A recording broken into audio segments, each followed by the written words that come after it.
friends, it's Em of Plan with Em, and today we are setting up my February reading journal. I am super early at setting this up, which made things a little bit weird, if only because I'm not sure what else I'm gonna read in January. So it made setting a TBR kind of hard. But that being said, I did lean on my Libby holds because there's no way I can read those because I don't have them yet. Now, something that I thought was kind of fun this month is that, so I'm using, my ripped paper, but these were actually love songs. Total coincidence, but it's Just the Way You Are by Billy Joel, and then I think it's Love and Marriage, maybe, is the other one. I don't know. But complete coincidence when I ripped them out. I'm also using some washi tape from Archer and Olive and a miscellaneous one that I found randomly somewhere else. And these really, really cute love letter postage themed stickers from Peppercut Studio. So, February, I feel like I read a lot of romance and a lot of thrillers. It's not a huge fantasy month for me usually. Now, that being said, I do have a lot of fantasy on my backlist that, I may be sort of leaning on, but it's not what I want to read necessarily. I want to read sweet romances that make me believe in love again. That make me want to hug my husband, that sort of stuff. But, that's okay. February is also, at least for me, an incredibly chill publishing month. It's March where things start to get a little bananas. March and April and May and July are really huge publishing months. I think I have something like 10 to 15 arcs coming out in March. So February, we're kind of getting a little bit of a head start on March. That's what we're doing. I'm also hoping to do a lot more buddy reads in February. I know that I know that I say this every month, but I really feel like I only end up buddy reading with the same two people. I'll ask people and be like, "Oh, do you want to do a buddy read or whatever?" But then one of us will forget to follow up, usually me, and then it just doesn't happen. So if you want to do a buddy read, especially if it's one of the ones that ends up on my February TBR, you just let me know and we will set something up.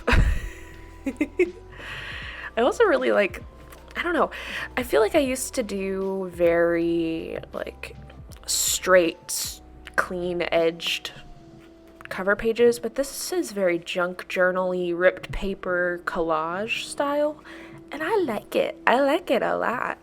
You'll also get to see both of my cats in this video because they just really wanted to be involved. I don't know why.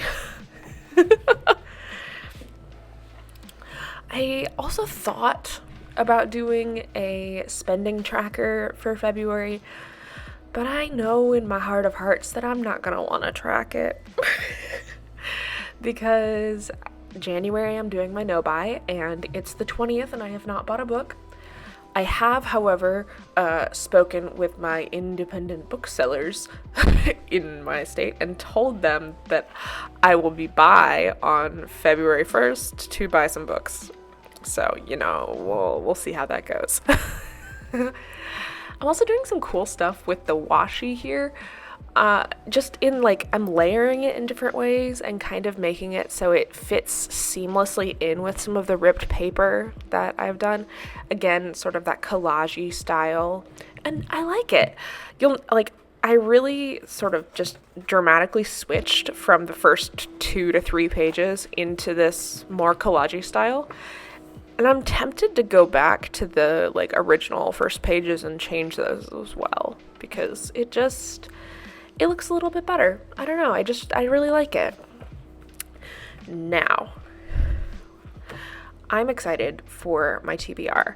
Mainly, honestly, because I'm getting head start on my arcs, which means that, you know, I have a little more freedom to go through my backlist as well, because one of my big goals this year is to reduce the number of unread books that I have on my TBR shelves upstairs.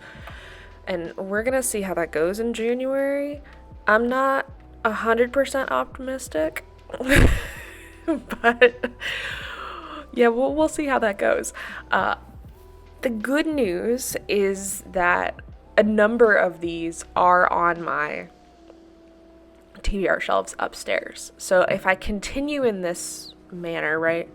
If I do, let's say if I pick 4 books from my NetGalley shelf and 4 books from my physical TBR, if I don't buy more than 4 books that are unread, then it'll go down. That's just how the math works.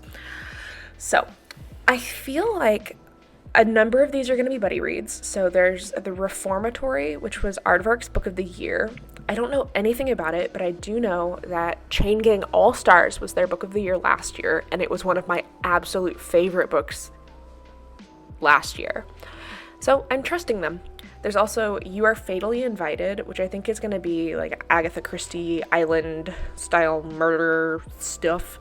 I'm going to buddy read that with Ashley. Then there's To You at the Altar, which is by Rebecca Thorne. It's the 3rd book in her series.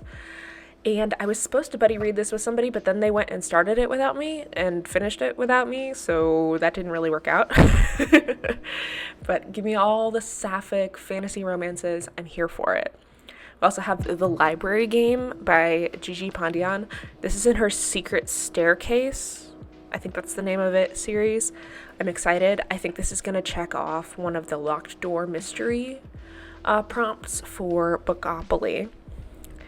And then we're sort of just going rogue a little bit. So I have Killer Potential, which it's a book, it's an arc I've had forever.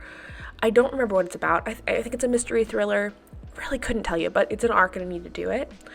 Then there's Tideborn, which is by Eliza Chan. It's the sequel to the book. It's not coming out of my head, but I really liked it. It's like underwater political intrigue stuff. A little dystopian also. One rack from my 12 Friends, 12 Racks was 4 Weekends and a Funeral by Ellie Palmer. I'm excited. I'm so excited for this book. I have been waiting for my audio hold to come in from the library, and it should come in February. Another Aardvark pick is The Fake Mate by Lana Ferguson. This, I wanted to read this one before I read Under Lock and Key by her. I'm not sure if it's going to be my cup of tea, but I have the audio, so I'm going to listen to it. Then one that I think I'm going to read with my mom is The Bullet Swallower. I don't really know anything about it. I think it's like historical, maybe a little Western, maybe a little fantasy. I don't know. But it's one that I've had forever on my shelf and on my Libro app, and I'm just gonna go for it. I'm just finally I'm gonna commit. It's also on my 25 and 25, so we're checking things off. I'm just making slow and steady progress, because that's what actually gets you there. And then finally, Ikigai, which is a 3-hour audiobook, which is so short. It's sort of like a self-improvement kind of book, and I feel like I just need that a little bit. Like that's what I want. And that's basically it. We're looking at my February in review page, which I still haven't done my December in review page, and I don't think I'm going to, but I hope you enjoyed this video. Comment down below what you're currently reading and loving, or what you want to read in February. And as always, happy planning.